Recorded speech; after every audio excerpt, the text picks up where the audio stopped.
Tapi dia menerima beban yang cukup berat berkaitan dengan isu ekonomi. Nah, isu ekonomi ini mungkin dipandang oleh juga ya diskusi-diskusi lingkaran lalu purnawirawan ini akan sangat berat dihadapi. Apalagi kemudian kalau isu ekonomi ini ditimpel lagi oleh isu politik gitu loh. Ya. Makin berat kan. Dan secara alami umumnya akan terjadi kalau ekonominya tidak cukup membaik, itu akan keseret dengan politik akan mulai krisis politiknya gitu loh kira-kira. Nah, oleh karena itulah mereka menganggap, salah bacaan saya terhadap pernyataan ini, harus segera Pak Prabowo menegaskan bahwa dia tidak sedang menanggung beban politik dari pemerintahan yang sebelumnya gitu. Cukup beban ekonominya, beban politiknya nggak usah gitu. Ya.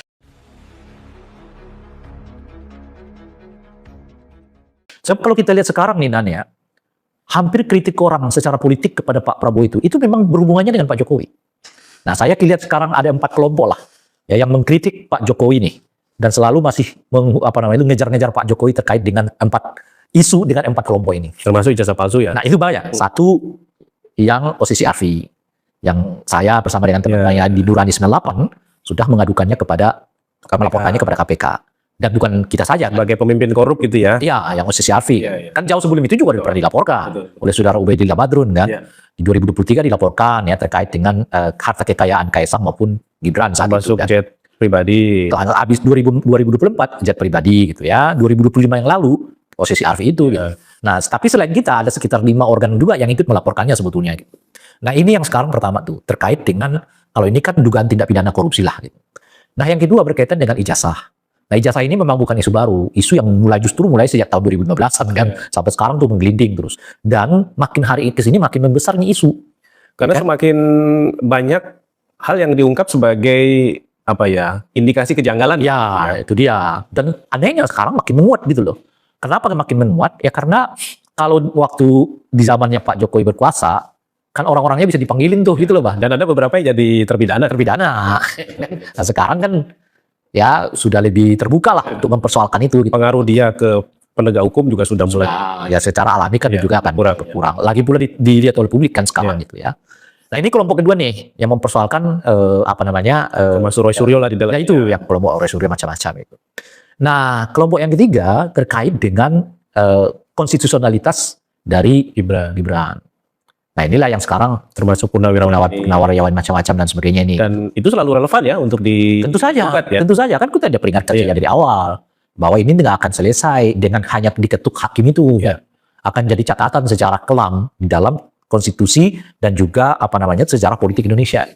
Nah, ini yang keempat. Kelompok keempat ini adalah Gen Z yang dan mahasiswa sekarang, yaitu yang membuat tagline Indonesia gelap, yang salah satu turunannya itu adalah Adili Jokowi kan. Ya. Nah, ini 4 kelompoknya sekarang dan 4-nya itu semuanya kayak Jokowi dan keluarganya. Ada OCC Arfi, ya kan, ada kemudian ijazah, ada konstitusionalitas Gibran, dan yang terakhir itu adalah Adili Jokowi. Gitu. Nah, ini politik kan ini semua isunya kita kategorikan sebagai ke isu politik lah, yang menimpa kepada Pak Prabowo. Karena Pak Prabowo kan dianggap misalnya ya dorong dong kasus OCC Arfi itu dibuka kan misalnya begitu ya, beri kesempatan dong supaya Pak Jokowi itu diadili misalnya dan sebagainya dan seterusnya. Karena posisinya sebagai presiden. Betul gitu. Termasuk kan di dalamnya kan orang lapornya KPK. KPK sekarang sudah di bawah presiden. Kira-kira tuh. Nah, mungkin sebagai cara pandang Purnawirawan ini menganggap kalau Pak Prabowo nggak tegas menghadapi isu ya dari 4 kelompok ini, ya akan keseret-seret ke dalam dan itu akan membebani kita, khususnya Pak Prabowo untuk menyelesaikan beban ekonomi ini gitu loh. Ya. Nah, itu yang menurut saya, oleh karena itu ya mereka mengatakan Pak Prabowo Anda berdiri dong. Meskipun itu sepertinya juga belum terlalu direspon ya. Belum. Prabowo ya. Belum. Misalnya malah terakhir ini Pak Jokowi diutus oleh Prabowo untuk menghadiri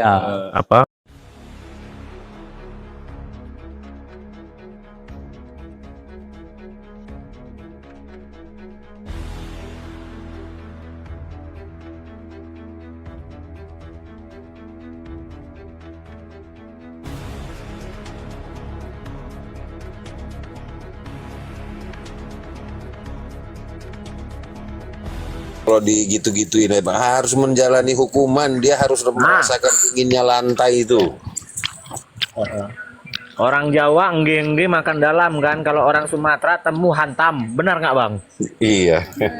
Hantam kau, kugilas kau, kutumbuk kau bahasa Medan, kutumbuk kepala kau. Iya.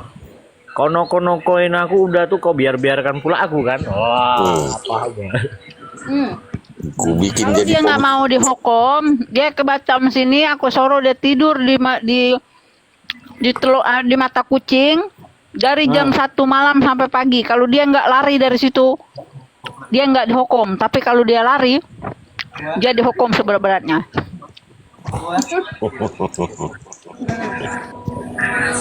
Mata kucing itu angker. Iya, angkernya angker benda halus, dia aja halus, Bun.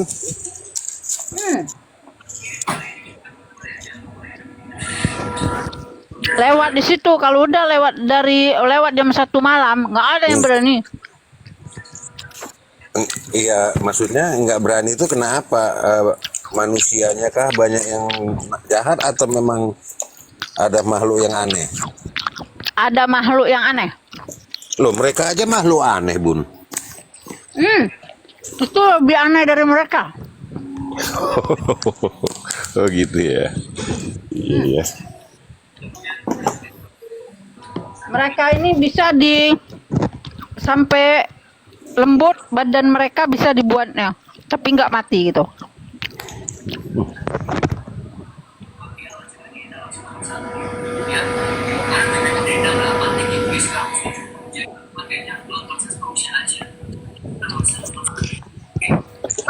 Di mata kucing itu siang bolong aja, kadang-kadang kita lihat ada orang duduk di pinggir jalan, masuk belukar, setengah nyawa hilang. Yang bolong, dia berdiri di pinggir jalan, gadis cantik, berdiri di tengah jalan. Nah, orang ngelak dia, takut nabrak dia, masuk belukar. Tapi itu bukan apa ya, Bun? Istilahnya bukan memang berarti memang gaib ya?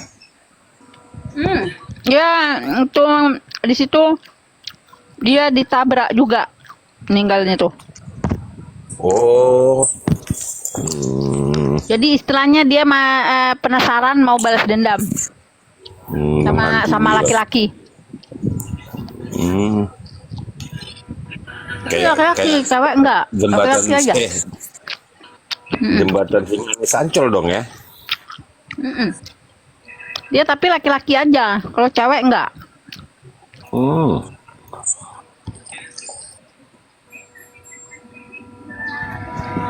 Laki-laki mau muda mau tua. Kalau lewat mata kucing nanti aku bawa cewek lah, Bun. Nggak mau aku sendiri, nanti takut lah.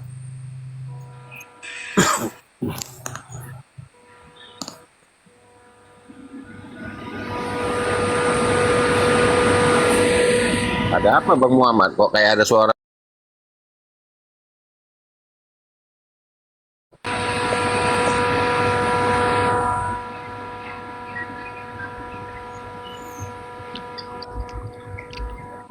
Nanti udah jauh di jurang, kita didorongnya ke jurang itu. Buset. Loh, memang Padahal itu bukan cewek kita. memang masih banyak apa di Batam ini, Bun? Apa namanya, istilahnya Oh, pegunungan? masih banyak yang aneh-aneh gitu. Masih banyak. Iya ya. Nggak pernah ke Batam walaupun dekat.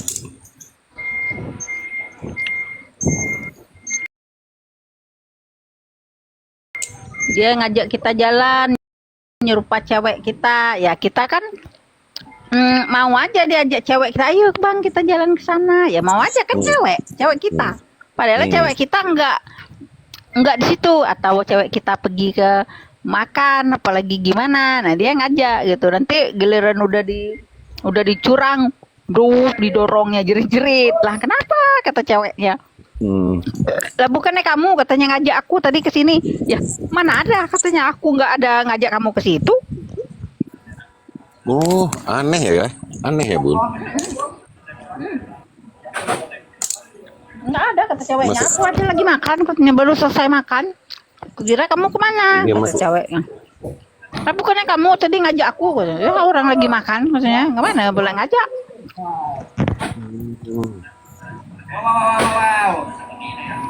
Makanya Cowok-cowok jangan misah dari kawan-kawan.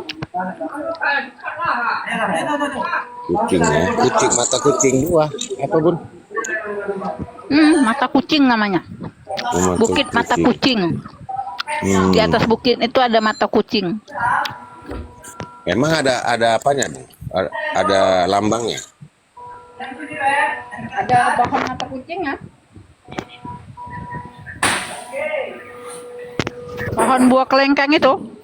Kelengkeng. Orang sini kan buah kelengkeng itu kan mata kucing, buah mata kucing.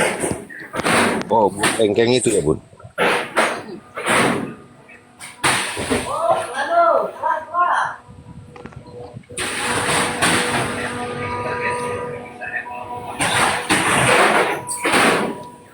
Mati juga, tapi separuhnya mau hilang.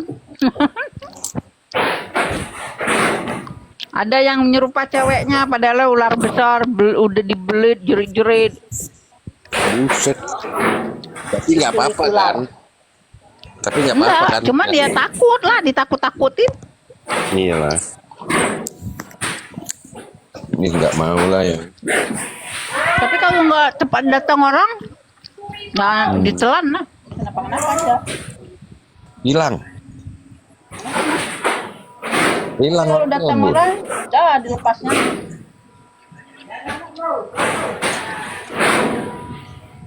Artinya orangnya bisa hilang bun.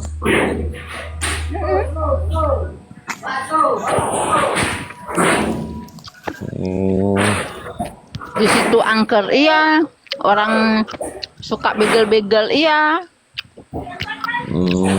kan sepi. Tapi jalanannya bagus pun ngapain kok takut? Bagus, jalannya bagus. Tapi sekarang udah kurang, kalau begal-begal sekarang udah kurang. Iyalah, karena ada instruksi tembak bun. Memang yang meresahkan yang seperti kayak begitu tuh wajar sih nggak ada cerita HAM lah. Dia tuh membegal orang itu, di orangnya yang tinggalin aja apa enggak HAM-nya kan?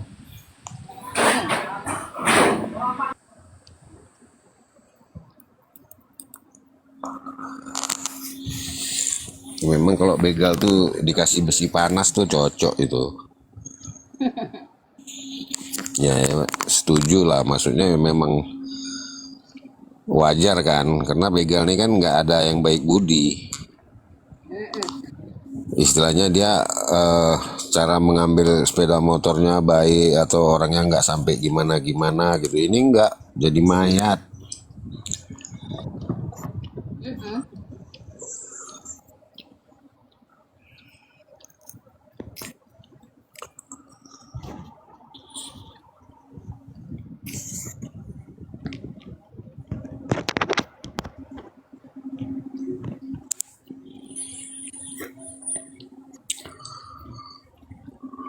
Tapi kadang-kadang begal itu bukan orang lain, kadang suami sendiri bisa jadi begal. Maksudnya? Enggak, kawanku dulu kerja, pulang malam, Suami? etingnya istrinya tuh dibegal gitu. Etingnya dijatuhin di motor, jadi seolah-olah dibegal. Padahal yang begal pelakunya itu suaminya. Padahal bukan orang lain, suaminya. Jadi aku bilang sama kawanku, kalau dibegal, udah jelas kalau jatuh, istrinya separah itu, suaminya pasti ada luka, bang. Tapi ini kok suaminya nggak ada luka sama sekali, kok bisa gitu? Katanya motornya jatuh, tapi lakinya nggak luka. Nah, di situ anehnya kan. Oh, iya. Jadi kata kawanku, masuk akal juga ya. Ayo kita masuk kita bikin laporan polisi, aku bilang kan. Jadi bikinlah laporan polisi.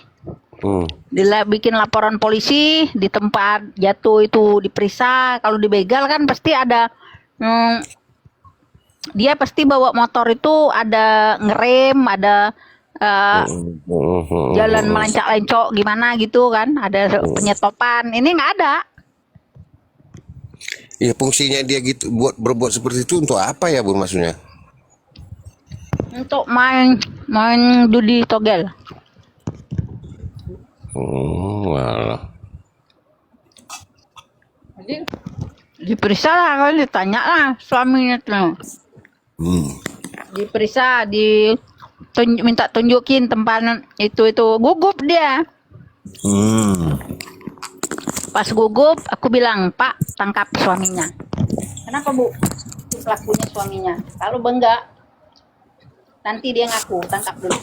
Tangkap, langsung tangkap. Oh iya ya. Langsung ditangkap, bawa ke kantor. Pas di kantor baru diinterogasi, baru ngaku dia. Motornya kemana? Motornya dijual. Untuk apa? Untuk pasang ini katanya.